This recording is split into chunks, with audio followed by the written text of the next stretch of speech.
I first came across this question, what happened to you, when I was doing an interview with Dr. Bruce Perry a couple of years ago for 60 Minutes story I was doing.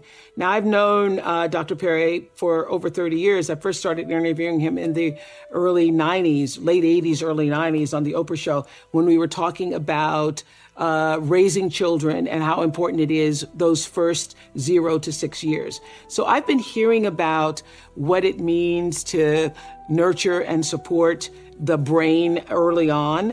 It wasn't until that conversation a couple of years ago. I don't know whether, I think it's because of where I was in my life at the time. I opened a school in South Africa. I've had these wonderful, brilliant girls who come from traumatic backgrounds grow up and have really serious mental health issues. And I was trying to, at the time, figure out what are we doing wrong at our school? Something's really wrong here.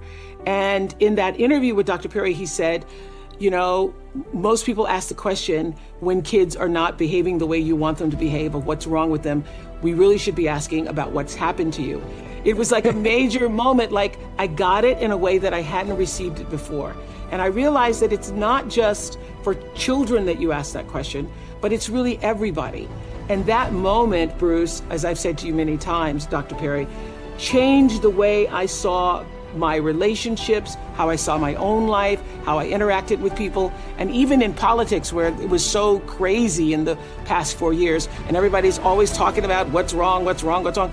I would always say, I wonder what happened to that person. I wonder what happened to them younger that caused them to be this way. So all of the labels that you just gave, Jay, there's a world of labels. There is, overachiever. There's, obsessive compulsive moms, soccer moms. There is the desire to, please people all the time. There's a multiple labels that refer back to what happened to us. And so I will just say this. One of the things that Bruce says in the book, each of us comes into the world with our own worldview.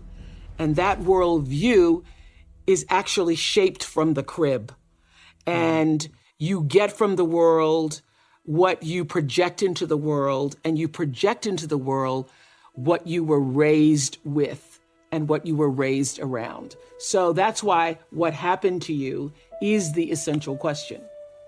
The younger the children are, the more influence you have, not only on who they become, but on what their brain becomes. Because if you're surrounded by chaos and dysfunction and loudness and disorder at a 0 to 2 months, it means the synapse in your brain doesn't form in the way that it does in children who have had that. And you are more likely for behavioral problems, health problems, all other problems in life, just because you didn't get what you needed from 0 to 2 months. That is what is so amazing.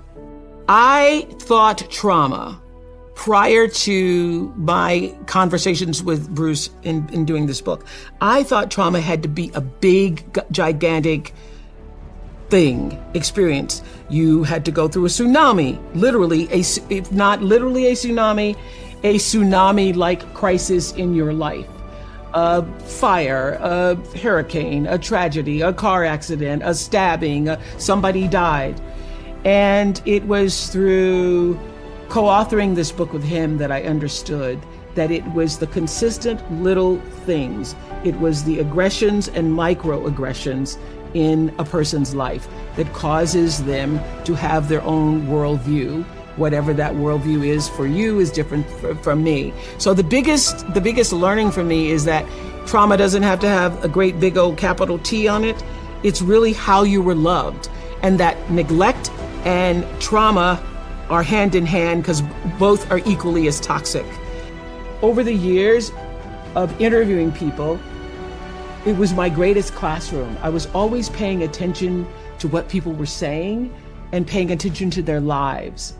And what I understood and could articulate, not through science, but just through my own observation, is that, people are as dysfunctional, as unhappy, as disoriented in their lives based on how far they are from the center of themselves. And the center is where wholeness lies, as you know. And so where there is no center and there is no sense of wholeness and love for yourself, there's going to be disarray, chaos, confusion, and, dysfunction in your life. And I saw that over and over and over again, that people behave based on how they were loved and then how they were able to process that in a way to love other people. Well, you start with understanding that your cup being full is how you allow yourself to give to other people. You can't give what you don't have. You can't love if you haven't been loved. You don't even know how to begin to do that. So I think it begins with fundamentally understanding that you are worthy enough, you are valuable enough, you matter enough to give yourself the love that you deserve. And that starts by taking out time for yourself. So I have my own rhythm and pattern. I know that if I go 6 days and then on the 7th, by the 7th or 8th, don't give myself a break, that lots of other things give, that I'm not as alert, I'm not as attuned, I'm not as centered, I'm not as focused. So I know that is my limit. I cannot go beyond a certain amount of days. And for me, walking in nature is my solace. It is where I feel that I am one with all, and all being, all creation and, connected.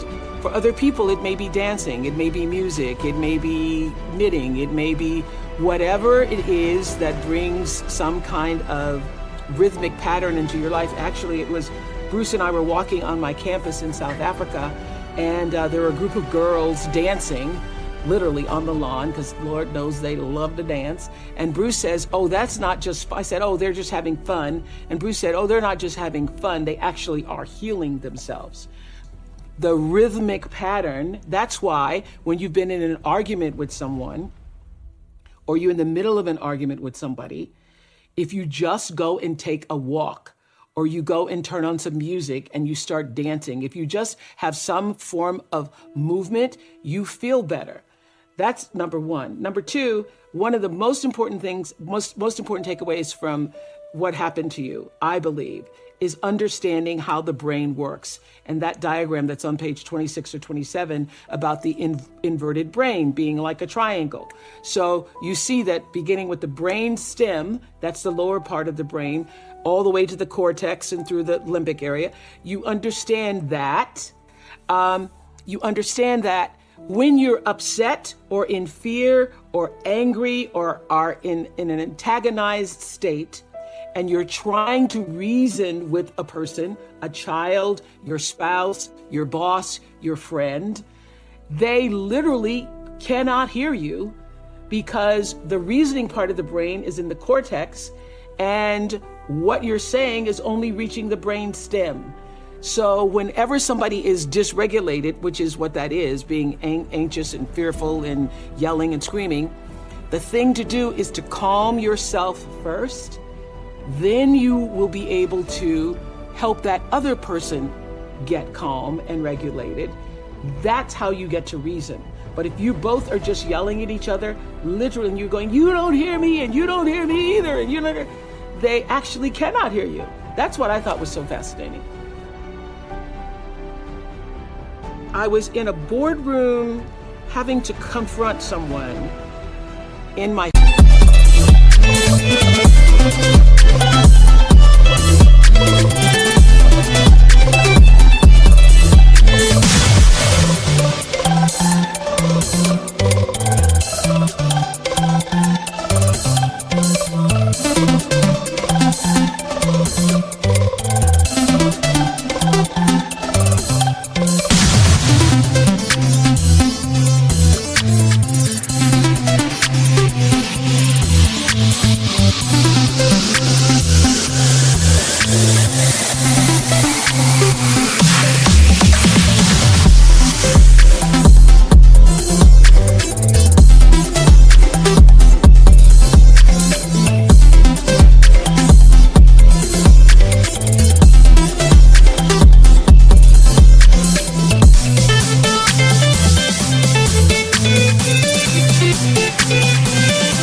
had so much anxiety about the fact that I was going to have this confrontation with somebody.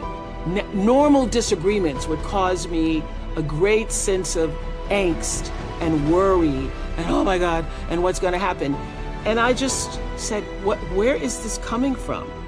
Why am I so afraid when I am the one in the power seat? I am Oprah Winfrey running the Harpo Studios, my name spelled backwards. I'm the person in charge. And in order to have a disagreement with somebody, I go through so much angst. And I realized, Jay, that even though I had the power, I still felt that every confrontation, I was going to get a whipping, that a whipping was going to result. That thing that used to come up inside me when I had to walk to get my own switch. Oh, where is this feeling coming? I'm feeling like in every confrontation, I'm going to get a whipping. And at the end of it, that person's going to be mad at me. And at the end of it, that person's going to say, you better not act like you're mad. You know, all the things that happened to me as a kid. So it wasn't until I was a full-grown adult in my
own seat of, perceived power, feeling those feelings of anxiety and anxiousness, having to have the slightest bit of confrontation. So what I say in what happened to me is that being beaten as a child, having to be subservient to other people's ideals of what it means to be a child, meaning you are seen and not heard.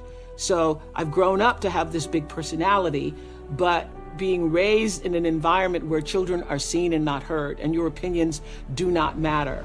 So what happened to me taught me that my opinions do not matter. Keep your opinions to yourself and do whatever you can to please other people so that other people will like you, so that other people will not be upset with you. And I will have to tell you, it is also for me, not for everybody else, but for me, one of the reasons why I was so susceptible to sexual abuse, because I had been taught and trained not to speak up for myself, that whatever somebody wanted to do who was older than me or in a position of authority, that they had rights that I did not. So that what happened to me was ingrained in a way that, literally caused me to be a major people pleaser for a great deal of my life. If you come into success and fame, and particularly fame, because fame is its own world and definition, because it really is based upon what other people think of you. So, because fame isn't what you think of yourself, it's what other people think of you. If you come into that and you don't have a grounded, centered self, you will be controlled by the outside instead of the inside. And if you come into that not in the fullness of knowing who you are and what you're supposed to do with that fame, whenever somebody likes you or doesn't like you, that determines whether or not you're having a good day or a bad day. And you have lost control of your own life. So I think what fame teaches you quickly is to grow the wholeness within yourself so that you're not controlled by others' outside opinions of you.